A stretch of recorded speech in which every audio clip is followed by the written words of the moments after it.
Welcome to episode 2 of Stick to Sports. I'm Brian Burrows. And I'm Ben Diamond. Today we will take a look at Caitlin Clark in college basketball, the NBA, and the NHL. Roll it!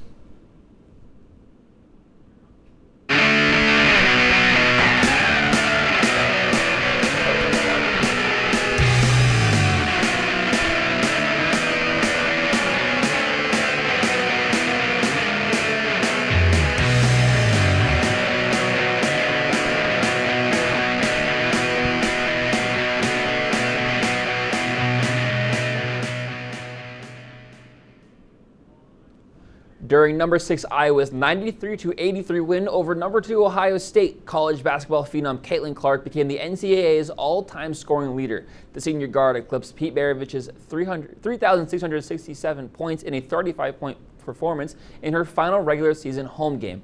Clark heads into the postseason with 3,685 points, with the Big Ten tournament and national tournament still to play.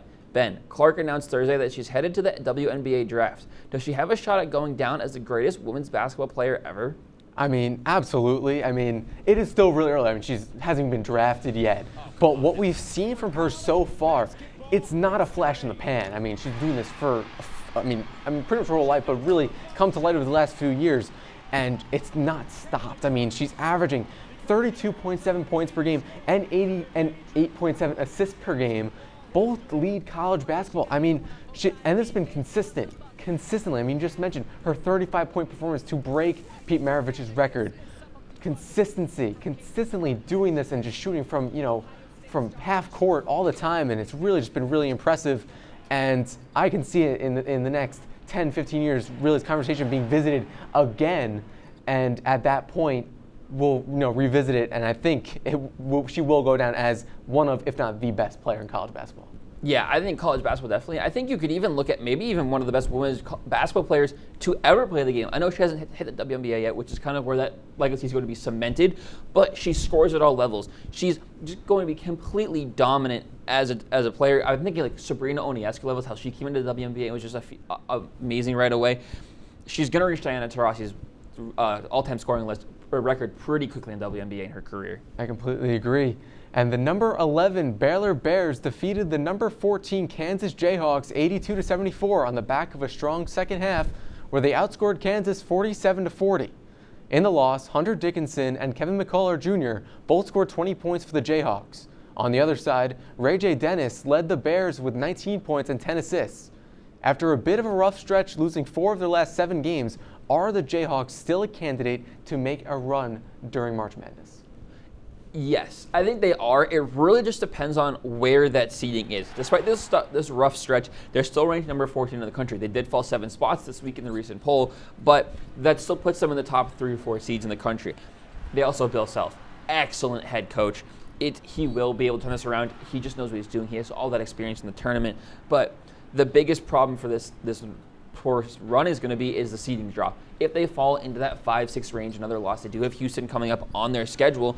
It's going to be a lot tougher opponents earlier in this tournament. A 3 or 4 seed, even a 2 seed, if they can kind of turn things around, beat Houston, will be huge for their seeding. And I think that's really where this run's going to come in. If they're a really high seed, they'll get that run. If it's a low seed, you may see a fresh second round exit. Yeah, I completely agree. I mean, this final game against Houston is probably going to be a real telltale sign of how their March Madness is going to go. Because, of course, they're going to get the bid. They're going to make it to the tournament. That's a foregone conclusion. But how much success they have against good teams is going to be really important. And, of course, you said this Houston game, the last game of the regular season, super important. And then anything can happen in March. So although they've been struggling, they could absolutely just turn and flip the script in a heartbeat, and all of a sudden they're back to where they were preseason and as that top team heading into March Madness and into the rest of the tournament. The Creighton Blue Jays hosted the Marquette Golden Flyers Saturday night in a battle of two top 15 teams. Both Big East squads are fighting for top 3 seeds in the NCAA tournament, with Marquette coming in ranked number 5 in the country, while the Blue Jays were number 12. The Blue Jays were led by Big East Player of the Year candidate Baylor Shireman's 26 points and 16 rebounds in their 89-75 win. Though Creighton still sit 3rd in the conference, they are now ranked 10th in the NCAA. Ben, where do you see the Blue Jays getting seeded in March Madness, and are they in for a deep run? I think Creighton's a really interesting team. Usually they're sitting around that 7 or 8 seed come March time, but they've had some statement wins recently. I mean, so they could move up to that 5 or 6, maybe even higher, around 4 or 3 in the seedings once Selection Sunday comes around. Depends on their final game. They have Villanova still to come in the regular season, and then the conference championships coming up right after that. If they can continue to, their strong form of play, they certainly could be one of those higher seeds during the tournament. But they have a chance to hop over Marquette in the Big East, and that could also be a big factor in how the seedings play out. No, I agree with you. The Big East tournament is going to be very telling. This is a very stacked, very deep conference. They're going to probably get Providence, St. John's in that quarterfinal game. It's going to be that alone could get them a top 4 seed. A loss, though, could very easily see them drop back into their kind of normal 7-8 spot. A semifinals appearance for them, though, would be huge for that resume. Absolutely. The number 4 Tennessee Volunteers topped the number 14 Alabama Crimson Tide 81-74 on Saturday. Tennessee was led by Zakai Ziegler, who scored 18 points in the victory. On the other end, Mark Sears put up 22 points in a losing effort. Tennessee's defense stepped up, forcing 12 turnovers compared to the 6 of their own. Is there anyone that can stop Tennessee on their quest for a national championship, Ryan? Look, Tennessee's a really good team. They're the top team in the SEC, which is a really good basketball conference. But my biggest concern for them is that they're led by Dalton Knecht, who does not have any NCAA appearances to his belt coming in as a transfer. They're looking at a top 2 seed in this tournament. A good run in the SEC championship will pretty much cement that. There's one seed left. They could even be that team. But they do have some experience left from last year's run, but having their top scorer, like 20 per game score, not having any experience is going to hurt, and it's going to be hard to kind of balance that out in maybe that first, second round if he doesn't figure things out. Yeah, it'll be really interesting to see how this Tennessee team, figures it out, especially, they've played a lot of ranked teams throughout this season, but early in the season, they did lose 3 in a row to some of the top teams, Kansas, Purdue, UNC. But of course, they've hit their stride. This is why we're having this conversation right now. Can they go all the way this year? But will they be able to beat these teams when it comes to tournament time? It's certainly something that we'll have to watch out for, but I think they might be up to the task for it. We're going to take a quick break. When we come back, we'll get into the NBA and NHL here on WTOP 10.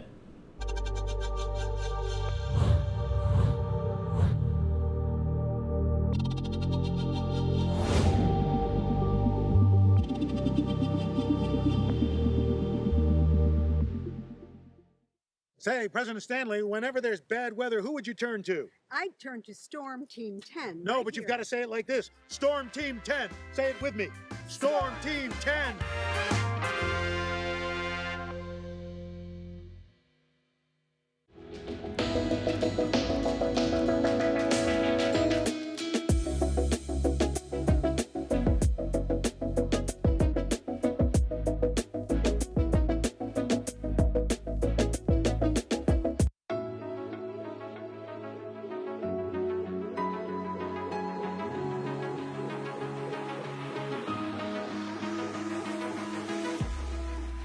Roll it.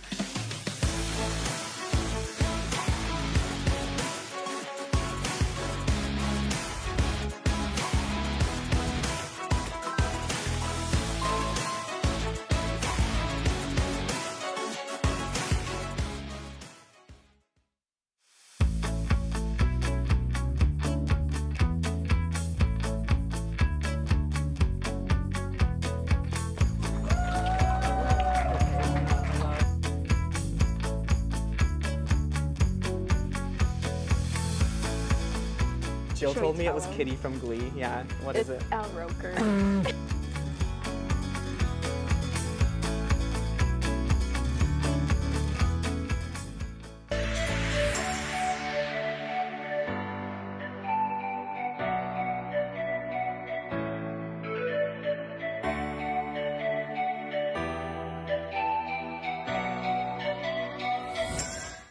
Welcome back to Stick to Sports.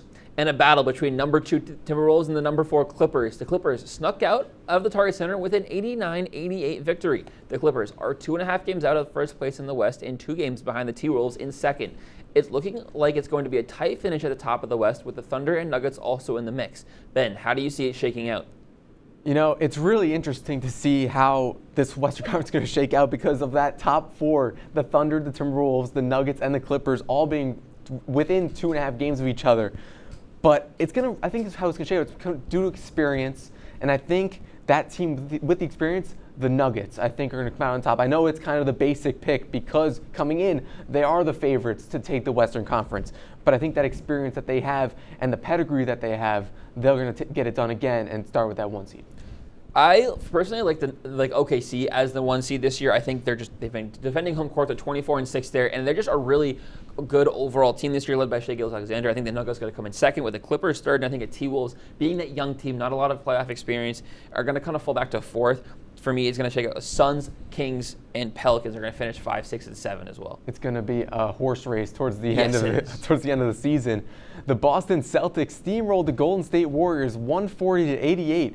The Warriors could not get anything going, shooting 17% from behind the arc and committing 17 turnovers. Jaylen Brown led the way for the Celtics with 29 points. Brian, is this Celtics team one of the most formidable teams of all time? Simply put, yes. They did everything right in this offseason. They sold the right players away. They brought the perfect players in to fit the system. Kristaps Porzingis, they brought in the offseason, 20 per game scorer, is a perfect both post defender to replace Robert Williams, who they got rid of, and then you add Holiday for Smart Swap as a defensive guard, but who's I think is just a better facilitator, which is what they were kind of looking for. And then off the bench, you got Pritchard, Horford, and Hauser, who kind of came out of nowhere as that third player off the bench. Horford, very experienced, and Pritchard kind of coming into his own a little later into his career. I mean, it's like you read my mind. I was going to say the same things, about Drew Holiday coming in, Kristaps Porzingis coming in, filling those roles and fitting the spots where they need to be perfectly. Porzingis really, spreading the floor, but also being, as you said, down low in the paint. Drew Holiday, fantastic on defense, and they really have a really well-oiled machine, and they're really showing it. It's been an up and down stretch for the Philadelphia 76ers since they lost Joel Embiid 14 games ago. They have won back-to-back games just twice, but did accomplish the feat when they knocked off the Dallas Mavericks 120-116 Sunday night. Tobias Harris and Tyrese Maxey combined for 52 points, and Kelly Oubre added 21 off the bench, 19 of which came after the 4-minute mark of the third quarter. Ben, with Embiid still having no timetable on his return, where do you see the Sixers team finishing in the East? I mean, the Sixers done a pretty solid job. Obviously, as you could see, 6-8 in their last 14 games. But you'd imagine when you lose your star player that you might actually take a bigger hit than that, be even farther below 500 in their last 14. So they've done a really solid job staying kind of consistent, keeping pace in the East. They're still in that 5th spot. I think they could still finish there, but it depends on, if they can keep consistent. If they falter a little bit, could fall a couple spots, but if they keep pace, other teams might fall and they might jump over them. Yeah, the East is tight. Where it was 2.5 games at the top of the West, it's 2.5 games separating 4 to 8 in the Eastern Conference. The Sixers, to me, they feel like a play-in team without Joel Embiid. If they get him back before the playoffs, I think there's maybe a chance that they're 6th seed, but without Embiid, it just kind of feels like they're going to finish in that 7 or 8 spot top of the play-in tournament.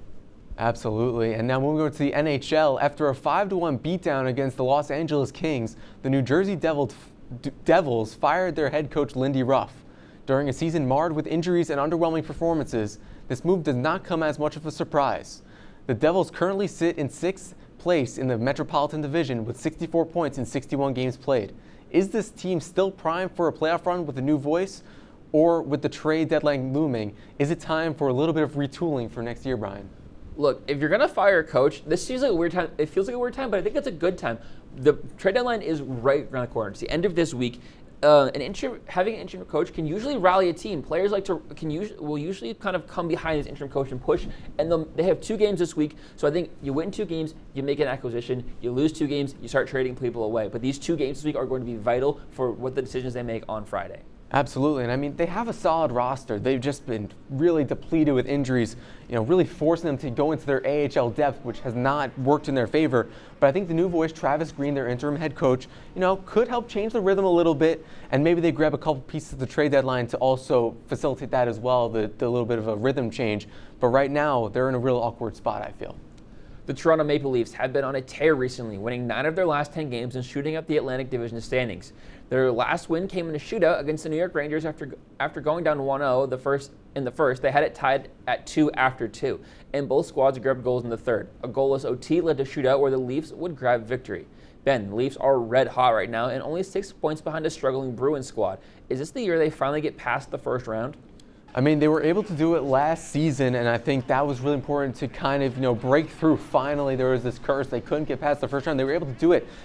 They got a little taste of it. Now they're trying to surpass it. And with this, hot stretch where they've been playing really good hockey, they certainly look like they can do it again. And I mean, you got Austin Matthews. You have all the talent in the world right there on your roster. He's still only 26 years old and doing things he's done. It feels like he's doing it forever.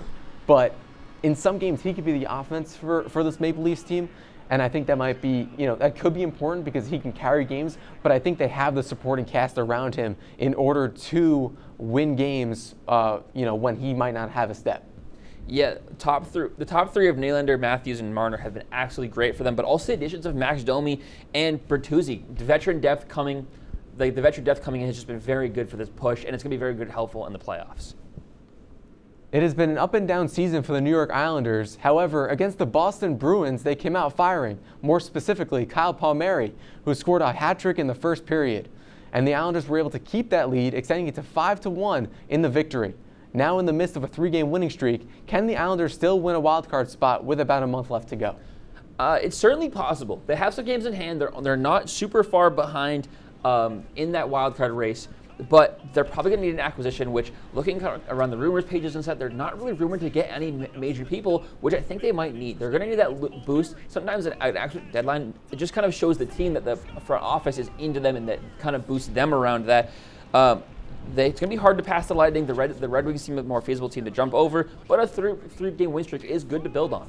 Yeah, it is. And, I mean, they can't sit at the deadline. They got to try and get some acquisitions, but they cannot trade away another first-round pick like they have over the last few years. So they're in a really weird spot as well. I feel like they can do something, but they also can't. We're going to take a quick break, and when we come back, Brian will be joined by one of our producers, Alex Brooks, here on WTOP 10.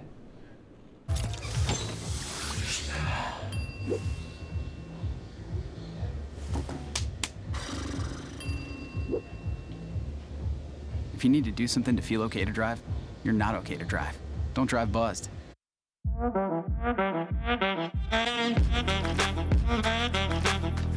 Shine on that black. Look at the bling. Do we got a diamond tester on?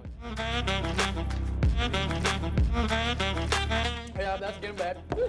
Yep. 10 out of 10 recommend on Yelp.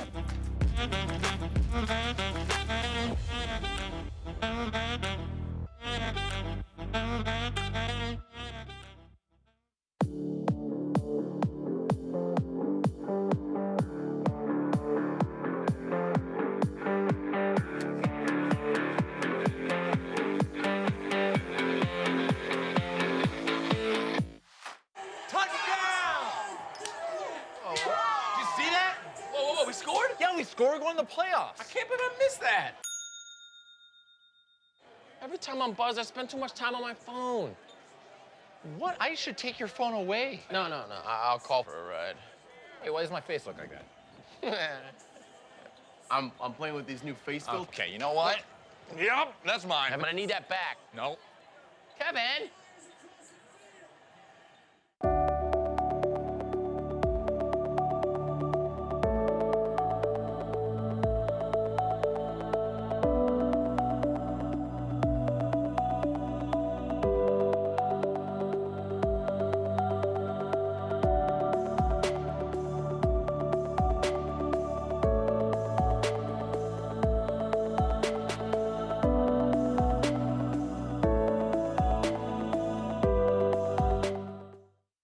Welcome back to Stick to Sports. Joining me now is Alex Brooks, one of our producers. Alex, what do you got for us?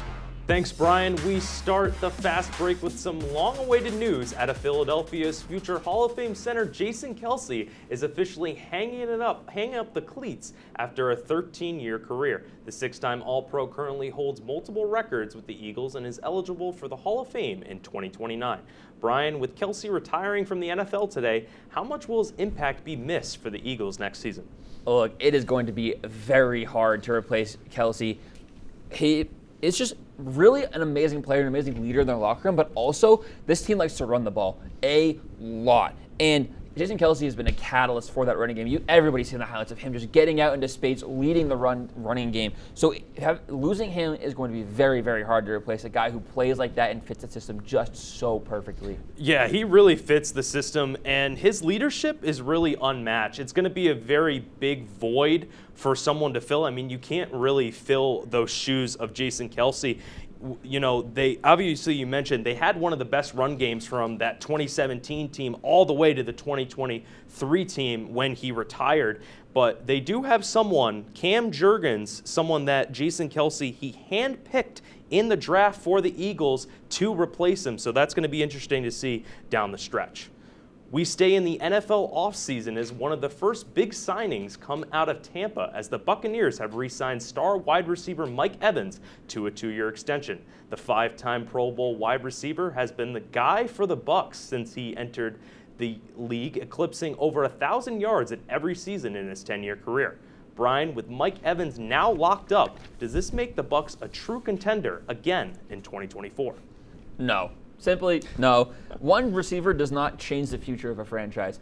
Adding a receiver can be huge. Bringing a guy back like this is going to be good for the franchise, good for morale, but one guy does not change the fate of the franchise. They have a couple big free agents this year. You're looking at Devin White, Levante David, Antoine Winfield, and Baker Mayfield. One of them's going to get the franchise tag, but there's some big guys they're going to lose, especially on the defensive end. I don't see them getting all of those guys back. They're a good team, but the NFC South was close last year. There's going to be some shakeups. The Saints kind of go up and down. The Falcons with the new regime could potentially be better for them, but one receiver, bringing Mike Evans back, good for the team, not going to change a lot. Yeah, I mean, it's going to rely on if Baker can be re-signed for the Tampa Bay Buccaneers, because Mike Evans said if Baker is not back in town, then I don't really want to play for another quarterback. So, I mean, it's going to be on him. And the only thing I'll say about the Bucs is why they could be a true contender is that Mike Evans, he provides, as we were saying with Jason Kelce, he provides that leadership, he provides that good morale guy, and I feel like he can be that guy who can lead that team and be a good example. Let's move from the gridiron and talk some March Madness as the Syracuse Orange have made some noise in the ACC.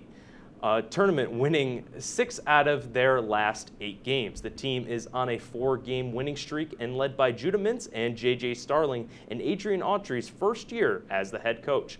Brian, with the Orange being red hot down the stretch of the season, will our close neighbors in the Salt City make an appearance in the NCAA tournament? I'm not 100% sure they will. It's been a great run, but the total resume for them this season is just okay. They're 2-7 against Quad 1 teams, 4-2 versus Quad 2 teams. They have an okay strength of schedule, but it hasn't been great. The ACC, not the best conference this year. 10 total losses, including some lower-seeded teams and some bubble teams, is going to really hurt their options. They're going to need a really big ACC tournament run, potentially to the final, if they're really going to make a difference in their chances into the tournament. Yeah, I mean, we got to look at the implication. I mean, they need this win against Clemson. Absolutely. There's no doubt.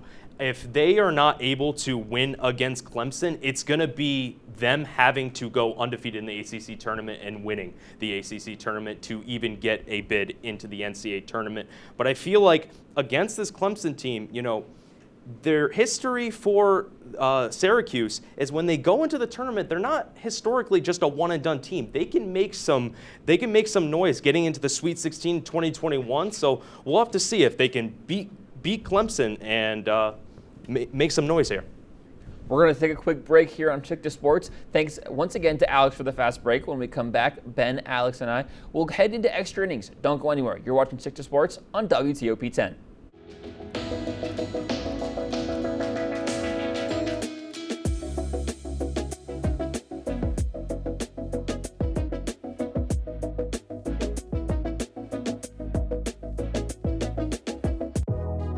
Welcome back to Major Discussions.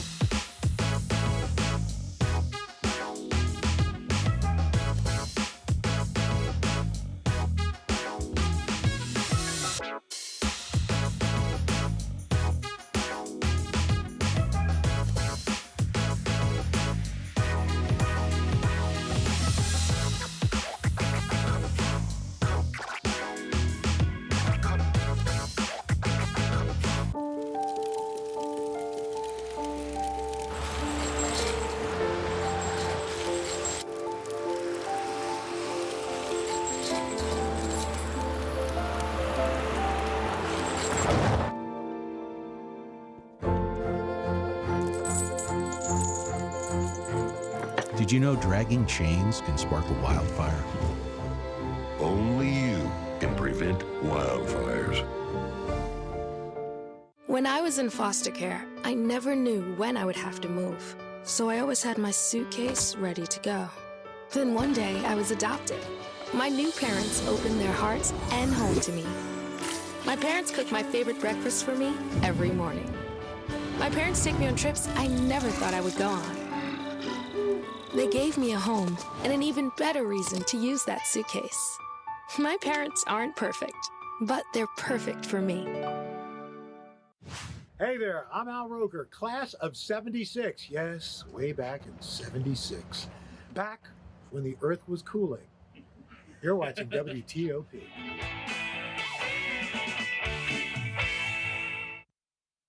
Back to Stick to Sports. Now let's get ready for everyone's favorite segment, Extra Innings. We'll take a look at the standings from last week. And Ben, I feel like it's the same from last season. It's the same. Brian is ahead again. So let's take a look at that. We're starting it over. Let's go. It's the same. I can't believe it. I mean, it's of course. So essentially, we have to just start picking with him, make it really boring. Yeah. Start picking with Brian. No. We need to do better. We really need to. Yeah, we need to step it up. We're 2 and 3. We're still at the same level. We're right there. Like, we're really close. All right. I got this. Well, I'm taking. Sorry, 5-0 equals.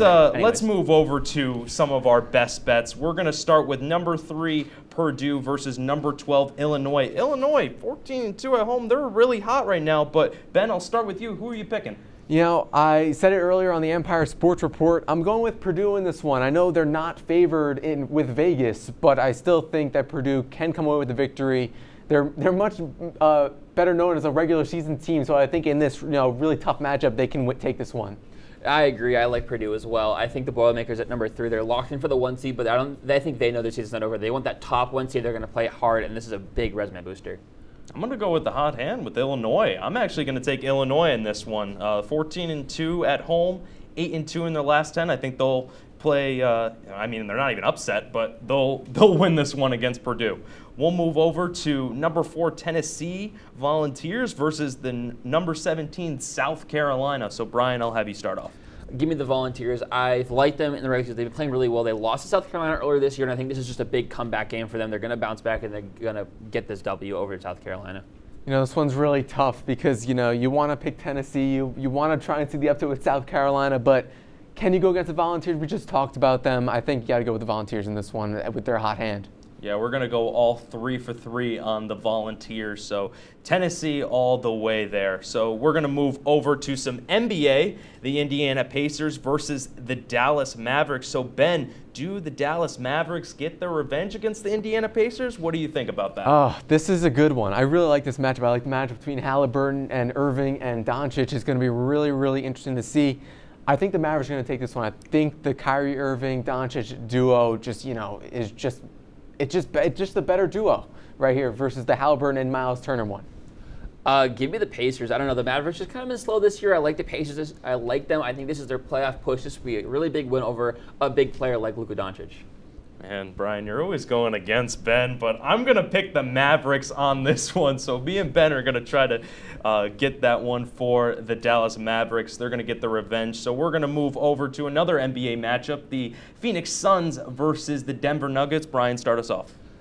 Give me the Nuggets. They're top. I think the Suns are trying to make that comeback, get themselves out of the play-in tournament, but you said it earlier, they're a very experienced team. They're trying to push for that top seed in the West, and I like the Nuggets a little bit more. You know, it makes me feel good when we agree, Brian. I'm also going to go with the Nuggets based on what we were talking about earlier about the Nuggets, how I feel like they could be that one. I think they'll take the matchup against the Suns this one. Yeah, I'm not going to overthink this one. I'm going to take the Nuggets as well. So 3 for 3 on Denver. We're going to move to our last segment, the Oilers versus the Bruins. Ben, quickly, start us off. The Oilers, they've been much better since the first half of the season. The Bruins have been a little slow, but they did win tonight against the Maple Leafs. I'm going to take the Oilers in this one. I'm going with the Bruins. I'm a Boston boy, so I'm going to take the hometown team. But I also just think they're going to have to make a comeback soon. At some point. It's going to start with tonight and tomorrow. Or the next game. Sorry. Yeah, Brian, for the first time, I'm gonna go with you. There we go. With this, I'm gonna ride the hot hand with Brian Burrows on this one. Yeah, I'm gonna take the Bruins as well. So that's gonna. The Oilers are gonna win it. So that's simple as that. We'll see. We'll see.